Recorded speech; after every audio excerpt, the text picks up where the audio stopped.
perubahan iklim nggak penting? Yakin? Kata siapa? Tahukah kamu apakah itu perubahan iklim? Perubahan iklim secara sederhana diartikan sebagai perubahan signifikan dari unsur iklim. Di antara parameternya adalah suhu udara dan curah hujan dalam periode waktu dasawarsa hingga jutaan tahun. Perubahan iklim terjadi diawali dengan adanya pemanasan global, yaitu kondisi di mana terjadi peningkatan konsentrasi gas rumah kaca yang diantaranya terdiri dari karbon dioksida, metana, nitrogen, dan sebagainya, sehingga membuat konsentrasi gas rumah kaca di atmosfer semakin meningkat. Peningkatan gas rumah kaca ini utamanya berasal dari proses industrialisasi, pembakaran bahan bakar fosil dari kendaraan bermotor, penggundulan hutan dan perubahan tata guna lahan, kegiatan pertanian dan peternakan, penggunaan klorofluorokarbon atau CFC untuk lemari es dan pendingin ruangan, penggunaan aerosol seperti pengharum ruangan, deodoran, anti nyamuk, obat serangga, cat, pembersih perabotan, dan lain sebagainya. Di antara bukti perubahan iklim adalah kenaikan tinggi muka laut hingga wilayah pantai berkurang, meningkatnya suhu di beberapa daerah, meningkatnya kejadian hujan ekstrim hingga menyebabkan banjir dan tanah longsor, meningkatnya penyebaran wabah penyakit, timbulnya berbagai hama penyakit tanaman, keringan yang panjang, mencairnya es di kutub, dan masih banyak lagi.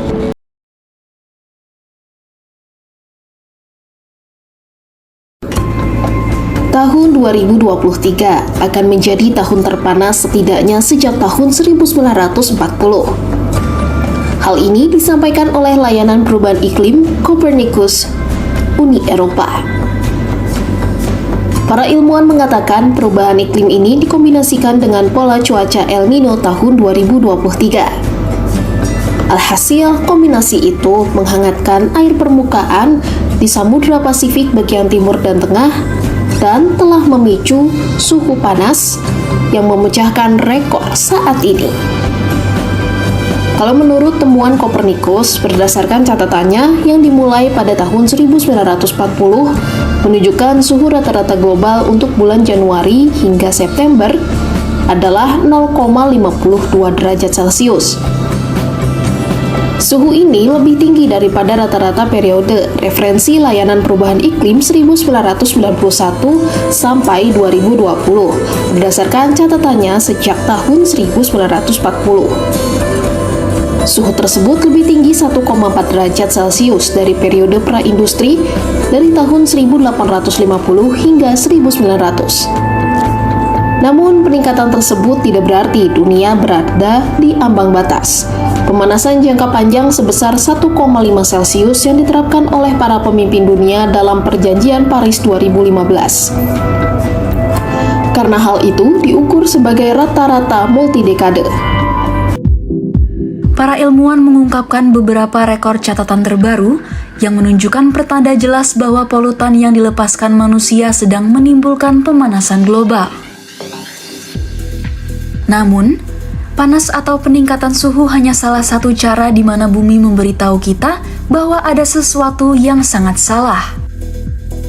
Terumbu karang mati, badai nor'easter yang lebih intens, hingga asap kebakaran hutan yang menghimpit sebagian besar Amerika Utara pada musim panas ini, menjadi beberapa sinyal lain dari penderitaan iklim.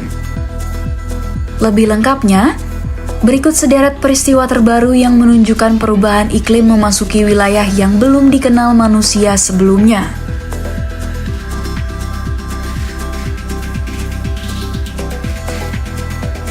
Pada April lalu, suhu laut global melonjak menjadi 21,1 derajat Celcius.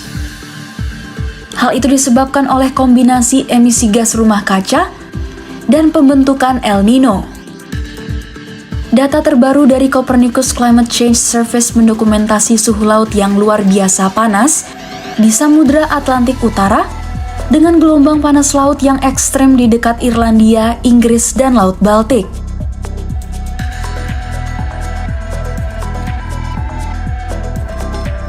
Kebakaran hutan yang berasal dari Kanada Utara membuat tingkat kualitas udara yang berbahaya ke ke Amerika Utara bagian timur. Tingkat asap kebakaran hutan yang tinggi ini menjadi hal biasa di pantai barat. Namun, para ilmuwan menyebut bahwa perubahan iklim bisa membuat kebakaran hutan dan asapnya lebih mungkin terjadi dan lebih intens.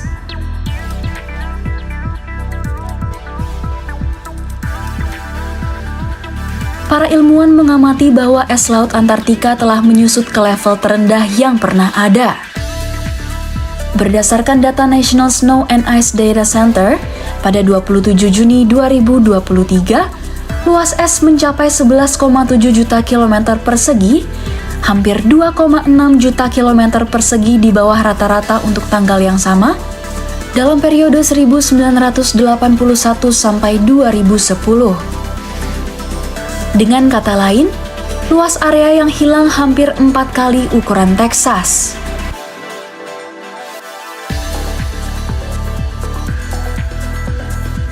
Gelombang panas dialami Cina hingga Eropa.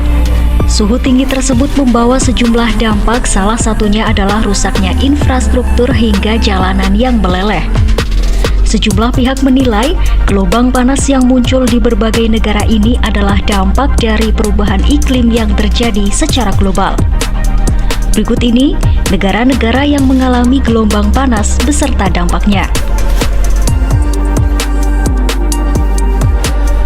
Sejumlah kota di Cina, termasuk Shanghai, diterjang gelombang panas sejak beberapa waktu belakangan. Akibat fenomena ini, setidaknya 86 kota mengeluarkan peringatan tertinggi, yakni berupa peringatan suhu lebih dari 40 derajat Celcius, yang artinya proyek konstruksi dan pekerjaan luar ruangan harus dihentikan. Akibat suhu tinggi Cina, sejumlah jalan mengalami retak dan beberapa genteng bangunan sampai meleleh. Sementara itu, menurut Pusat Meteorologi Nasional Cina, cuaca panas di Cina akan bertahan di bagian selatan dan tenggara Cina hingga 26 Juli 2022. Sebagian besar wilayah Cina yang lain juga akan mengalami suhu lebih tinggi dari tahun-tahun sebelumnya pada 31 Juli hingga 15 Agustus mendatang. Gelombang panas juga melanda negara Inggris. Akibat dari gelombang panas yang terjadi di Inggris, landasan pacu di Bandara Luton, London rusak hingga menunda sejumlah penerbangan. Selain di Bandara Luton, landasan pacu milik Angkatan Udara Inggris Royal Air Force juga meleleh hingga kegiatan penerbangan terpaksa dihentikan. Badan Keamanan Inggris bahkan mengumumkan keadaan darurat nasional terkait fenomena gelombang panas yang terjadi. Dilaporkan, suhu maksimum di Inggris yang tercatat adalah 40 derajat Celcius. Cuaca panas ekstrim juga menerjang negara Prancis. Cuaca panas ekstrim yang terjadi bahkan telah menyebabkan adanya kebakaran hutan di wilayah barat Prancis. 32 orang terpaksa harus mengungsi. Kota Cazauk, Prancis, mencatat suhu tinggi 42,4 derajat Celcius pada Senin 18 Juli 2022. Peringatan terkait suhu tinggi dikeluarkan di beberapa daerah. Selain itu, pejabat beberapa daerah di Prancis juga mengeluarkan peringatan polusi akibat konsentrasi ozon yang tinggi. Gelombang panas juga dirasakan sampai Spanyol. Bahkan, ada 360 orang meninggal yang dikaitkan dengan gelombang panas yang terjadi antara 10 sampai 17 Juli 2022. Akibat suhu panas ini, ada 30 kejadian kebakaran hutan yang tengah berusaha dipadamkan oleh petugas. Dilaporkan pula suhu di 3 provinsi di Spanyol bahkan saat ini mencapai 42 derajat Celcius. Portugal menjadi wilayah Eropa yang mengalami suhu panas paling ekstrim. Wilayah Portugal pada pekan lalu mencatat suhu tertinggi di antara negara-negara Eropa, yakni sampai 47 derajat Celcius atau 117 derajat Fahrenheit. Dampak dari suhu panas yang dialami Portugal yaitu kekeringan dan kebakaran hutan terjadi di sejumlah wilayah. Pada Sabtu 16 Juli 2022, 1.000 petugas kebakaran bahkan dikerahkan untuk menangani kobaran api di berbagai lahan di Portugal. Sejauh ini, setidaknya ada 238 kematian yang tercatat akibat adanya gelombang panas.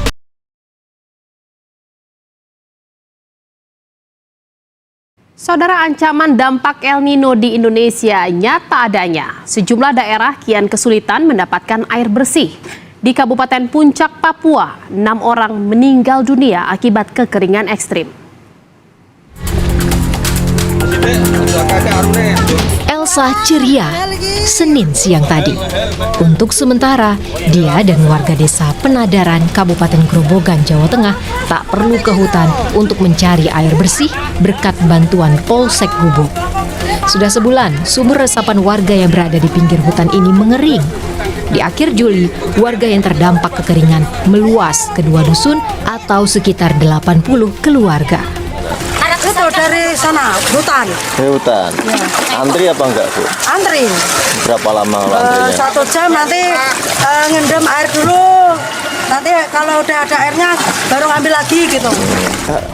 Kondisi lebih parah terjadi di Kabupaten Puncak, Papua Tengah. 6 warga meninggal dunia akibat kekeringan ekstrim dalam sebulan terakhir. Petani setempat gagal panen karena cuaca dingin dan tidak ada hujan. Kondisi ini diperparah dengan sulitnya memberikan bantuan makanan dan obat-obatan ke distrik Agan Dugume dan Lambewi karena gangguan keamanan. Dampak kemarau, warga di Kabupaten Probolinggo, Jawa Timur mengalami krisis air bersih. Mereka pun harus antri untuk mendapatkan bantuan air bersih dari BPBD. Sejak pagi, warga harus mengantri dengan membawa ember dan jerigen demi mendapatkan air bersih yang dikirim oleh BPBD Kabupaten Probolinggo. PLT Bupati Probolinggo Timbul Prihanjoko mengatakan selama kemarau panjang, warga memang kesulitan memperoleh air bersih karena mata air dan sumur mengering. Jika bantuan air bersih belum tiba, biasanya warga memanfaatkan air resapan sungai untuk memenuhi kebutuhan sehari-hari, termasuk untuk kebutuhan mencuci dan mandi. Terkadang warga juga meminta bantuan air dari salah satu perusahaan. Karena kondisi desa yang tandus dengan bebatuan cadas, warga tidak sanggup membuat sumur karena biaya mahal hingga puluhan juta rupiah.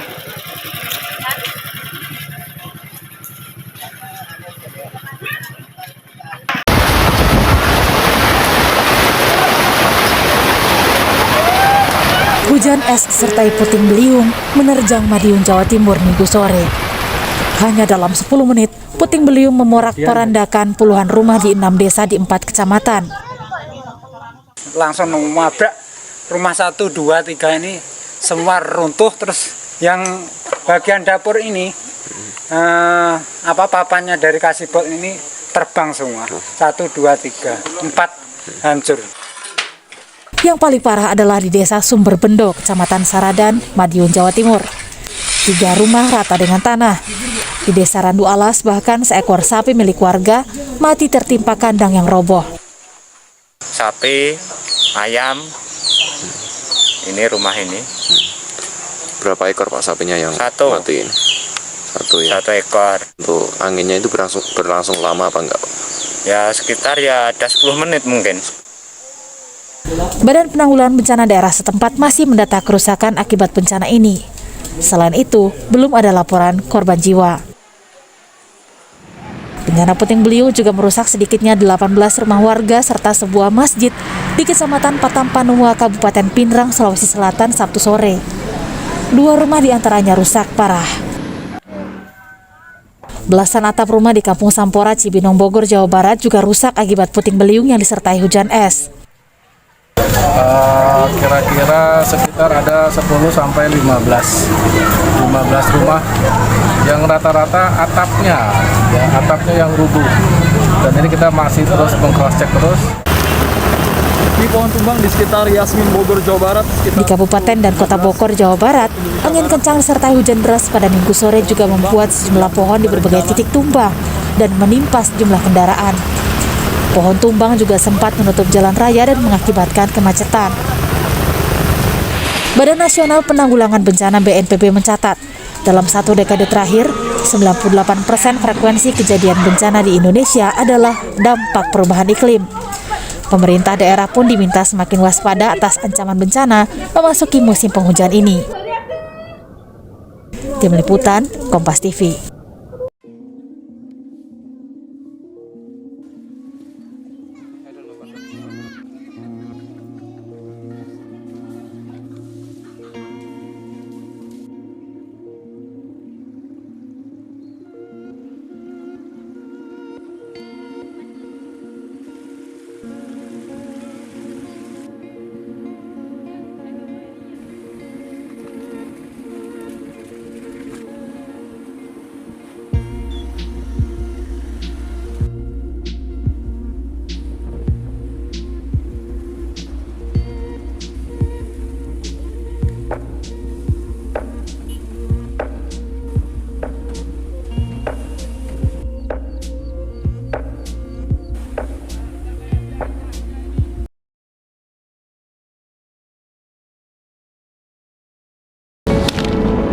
Dampaknya sangat membahayakan, bukan? Supaya dampak perubahan iklim tidak terus terjadi, kita bisa melakukan tindakan pencegahan mulai dari diri sendiri. Pertama, mulailah beralih dari penggunaan kendaraan bermotor pribadi menjadi kendaraan umum, bersepeda, atau berjalan kaki. Kedua, kurangi penggunaan plastik. Bisa dimulai dari membawa tas belanja sendiri dan membawa botol minum sendiri. Ketiga, menghemat penggunaan energi listrik di rumah, misalnya dengan mematikan alat elektronik saat tidak dibutuhkan. Keempat, hindari membakar sampah, serta membuang sampah pada tempatnya dengan dipilah sesuai jenisnya. Kelima, kurangi pemakaian gas aerosol yang banyak terdapat di pengharum ruangan, deodoran, obat anti serangga, cat, pembersih perabotan, dan lain-lain. Keenam, mulailah menanam pohon di pekarangan atau lingkungan rumah. Sekecil apapun usaha kita dalam membantu mengurangi penyebab perubahan iklim, akan berdampak besar jika kita melakukannya secara terus-menerus dan bersama-sama. Yuk kita kurangi penyebab perubahan iklim.